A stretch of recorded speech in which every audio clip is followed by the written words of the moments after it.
Assalamualaikum warahmatullahi wabarakatuh. Selamat pagi dan salam sejahtera buat kita semua. Untuk mengawali sesi kita, marilah pada kesempatan yang baik ini kita memanjatkan syukur alhamdulillah atas segala nikmat karunia dan hidayah yang diberikan kepada kita semua, sehingga pada kesempatan yang sangat baik ini kita masih diberi kesempatan untuk melakukan aktivitas dan kita bisa melaksanakan kegiatan masa pengenalan lingkungan sekolah bagi siswa baru di SMA di Satu Majinah. Anak-anak yang saya sayangi dan saya banggakan, tidak lupa saya juga mengucapkan selamat kepada kalian yang pada hari ini dinyatakan secara resmi sebagai bagian dari keluarga besar SMA Negeri 1 Majinah, dengan harapan nanti bisa mengembangkan semua potensi yang dimiliki untuk kemajuan sekolah. Anak-anak yang saya sayang dan saya banggakan, pada kesempatan kali ini saya mendapat amanah untuk mengisi sesi tantangan pendidikan di era revolusi 4.0.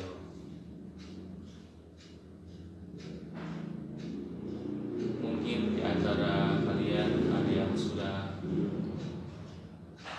mengetahui atau memahami apa itu era revolusi 4.0. Dan sebagian barangkali masih ada yang belum memahami. Oleh karena itu pada kesempatan kali ini mari kita bersama-sama untuk memahami tentang tantangan pendidikan di era revolusi 4.0 ini. Apa sebenarnya tentang revolusi industri 4.0? Revolusi industri adalah revolusi teknologi generasi keempat yang mengaburkan batas antara fisik, digital, dan biologis. Intinya, revolusi industri 4.0 ini adalah bagaimana kecerdasan buatan, otomatisasi, dan internet saling mempengaruhi kehidupan manusia. Hasil akhir dari penerapan revolusi industri adalah semakin sedikitnya faktor produksi. Salah satunya adalah tenaga kerja manusia yang digunakan dan semakin meningkatnya output hasil industri.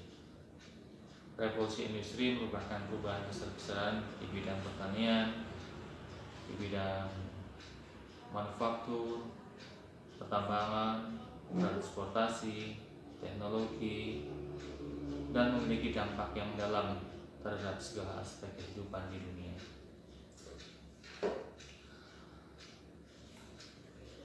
Dari para ahli yang mendefinisikan tentang revolusi industri 4.0, ada pendapat dari Bapak Profesor Klaus Martin. Beliau seorang teknisi dan ekonom dari Jerman yang juga pendiri dari Executive Chairman World Economic Forum. Ia menyebutkan bahwa saat ini kita berada pada awal sebuah revolusi yang secara fundamental mengubah cara hidup, bekerja, dan berhubungan satu sama lain.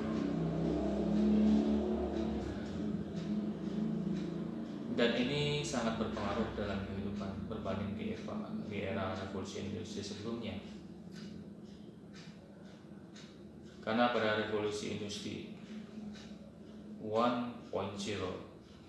adalah tumbuhnya mekanisasi dan energi berbasis uap dan air menjadi penandanya. Tenaga manusia dan hewan digantikan oleh kemunculan mesin. Mesin uap pada abad ke-18 adalah salah satu pencapaian tertingginya dari revolusi 1.0 ini. Hal ini bisa meningkatkan perekonomian yang luar biasa. Sepanjang 2 abad setelah revolusi industri, pendapatan per kapita negara-negara dunia semakin meningkat berkali lipat. Kemudian muncullah revolusi industri 2.0. Ini ditandai dengan berkembangnya energi listrik dan motor penggerak. Manufaktur dan produksi massal terjadi, termasuk pada pesawat telepon, mobil, pesawat terbang. Itu adalah pencapaian tertinggi dari revolusi industri 2.0. Kemudian perubahan cukup cepat terjadi pada revolusi industri 3.0. Ini ditandai dengan tumbuhnya industri berbasis elektronika, teknologi informasi dan otomatisasi. Teknologi digital dan internet mulai dikenal pada akhir era ini. Dan revolusi industri 4.0 dengan berkembangnya Internet of Things, kehadirannya begitu cepat. Banyak hal yang tidak terpikirkan sebelumnya tiba-tiba muncul dan menjadi inovasi baru, serta membuka lahan bisnis yang besar. Munculnya transportasi dengan sistem ride sharing seperti saat ini kita mengenal Gojek, Uber, Grab, dan lain sebagainya. Ini adalah bagian dari fakta yang kita hadapi di era revolusi industri 4.0.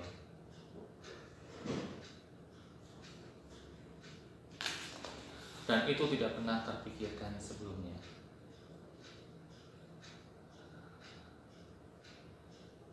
Menghadapi tantangan besar era revolusi industri 4.0 ini, maka di dalam dunia pendidikan juga terkena imbasnya. Oleh karena itu, dalam dunia pendidikan juga untuk bisa mengikuti perkembangan revolusi industri ini dituntut untuk merubah pola atau kebiasaan pendidikan yang tadinya diberikan secara manual atau digital. Sekarang dihadapkan pada pilihan bahwa kita harus mengikuti perubahan dari era digital kepada era internetisasi.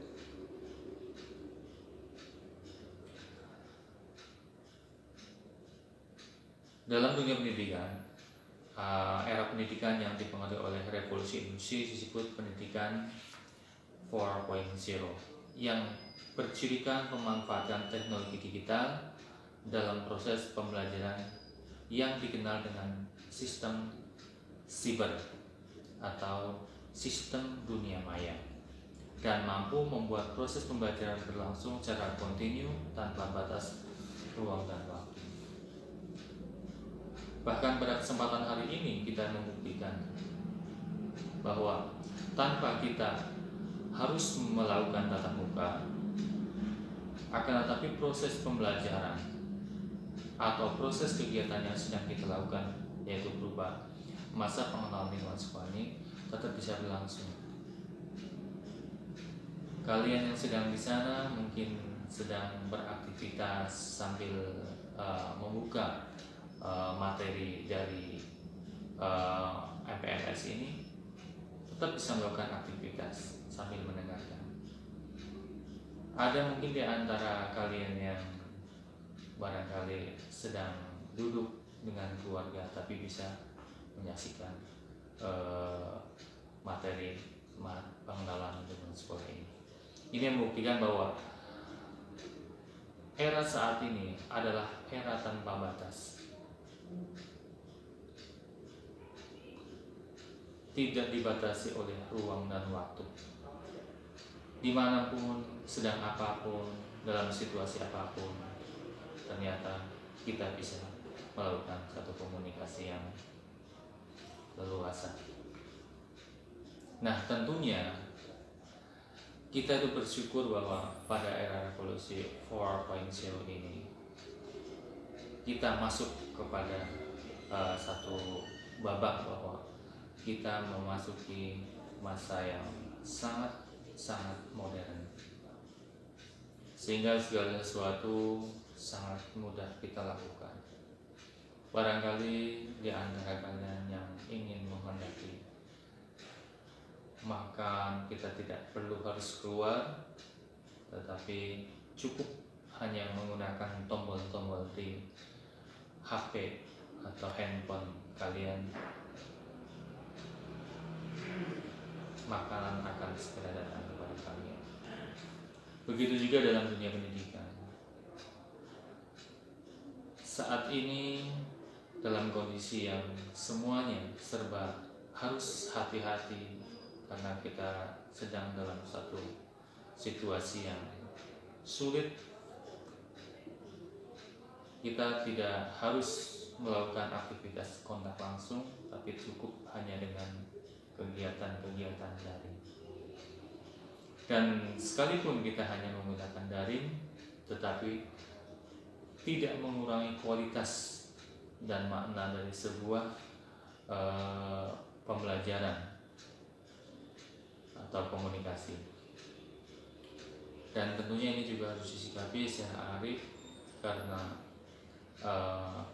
situasi seperti ini tentunya situasi yang harus kita semuanya maknai dengan satu bentuk pembelajaran yang efektif. Kemudian guna menghadapi tantangan revolusi industri, diperlukan satu pembelajaran yang mengedepankan learning skill dan literasi, sehingga kita bukan sebagai penonton, tetapi kita sebagai pelaku dalam masa revolusi 4.0 ini. Pertama, learning skill. Kita dituntut untuk bisa mengembangkan learning skill, yaitu kegiatan pembelajaran yang di dalamnya ditandai dengan adanya kerjasama, adanya komunikasi, dan berpikir kritis dan kreatif. Kemampuan ini dituntut harus bisa dimiliki oleh kita, sehingga kita mampu untuk mengikuti, bahkan menjadi sumber-sumber referensi bagi mereka yang membutuhkan tentang bagaimana cara menghadapi tantangan revolusi industri 4.0 ini. Kemampuan berpikir kreatif, berpikir kritis, komunikasi, dan kerjasama sebagai modal untuk kita bisa menyikapi dan menyiasati tantangan ini. Karena tantangan revolusi industri 4.0 ini semakin berat. Kemudian skill yaitu kemampuan seseorang untuk melakukan sesuatu yang sifatnya spesifik, fokus namun dinamis, yang membutuhkan waktu tentu untuk mempelajarinya dan dapat dibuktikan. Skill terbagi menjadi dua, yaitu soft skill dan hard skill. Soft skill adalah kemampuan seseorang dalam berhubungan dengan orang lain, bisa mengatur dirinya sendiri dan mampu mengembangkan unjuk kerja secara maksimal. Contoh nyatanya dalam kemampuan soft skill adalah kemampuan berkomunikasi, kemampuan memimpin teman-temannya atau memimpin diri sendiri, kemudian kemampuan untuk beradaptasi dengan lingkungan, dan kemampuan bersosialisasi. Ini menjadi penting.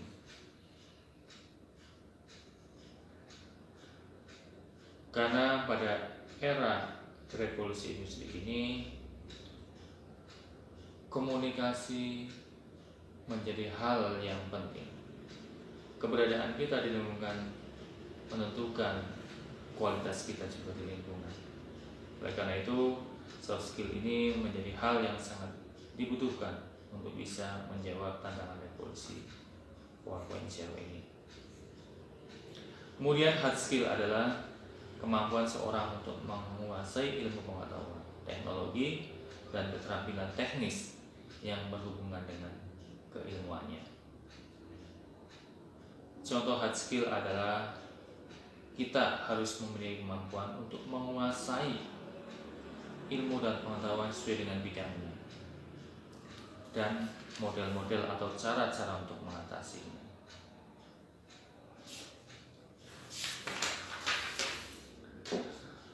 Kemudian syarat yang ketiga yang harus dimiliki kita agar kita bisa menjawab tantangan Revolusi Industri 4.0 ini adalah literasi. Literasi adalah proses pemaparan atau transfer informasi untuk memberikan pemahaman bagi orang yang sedang mempelajari dan memahami tentang suatu hal. Dalam artian sempit, literasi diartikan sebagai kegiatan membaca atau menulis. Dalam pembelajaran abad 21 atau 4.0 ini, literasi diharapkan adalah literasi yang bersifat digital atau teknologi. Banyak sekali apabila kita menghendaki penggalian ilmu dan pengetahuan menggunakan media-media yang bersifat digital. Seperti kalau di internet kita bisa mengenal e-book. E-book itu adalah literasi yang bersifat elektronik, buku elektronik, sehingga kita bisa mengambil atau mendownload atau mengunduh buku-buku yang disediakan oleh layanan, dan kita bisa mempelajarinya dengan tanpa harus membeli atau memilikinya. Itulah salah satu tantangan yang barangkali harus kita dengan segala kemampuan kita untuk menjawab bahwa kita adalah bagian dari era ini, dan kita punya kewajiban untuk membawa generasi kita pada era ini sehingga benar-benar generasi ini adalah generasi yang benar-benar bisa diandalkan dan bisa dibanggakan. Karena anak-anak saat ini, generasi milenial saat ini adalah generasi yang di pundaknya ada beban dan tanggung jawab besar untuk bisa membawa bangsa dan negara ini ke arah yang lebih maju.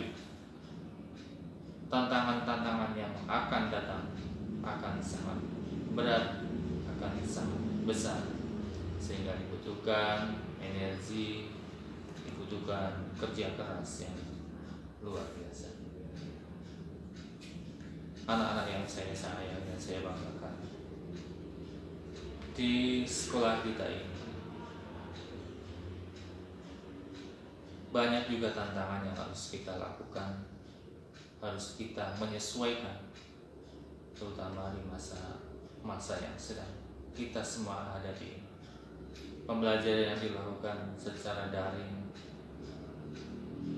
walaupun ini akan membuat kita semua harus bekerja lebih, karena kita harus menyediakan fasilitas, harus menyediakan waktu, harus menyediakan biaya dan lain sebagainya.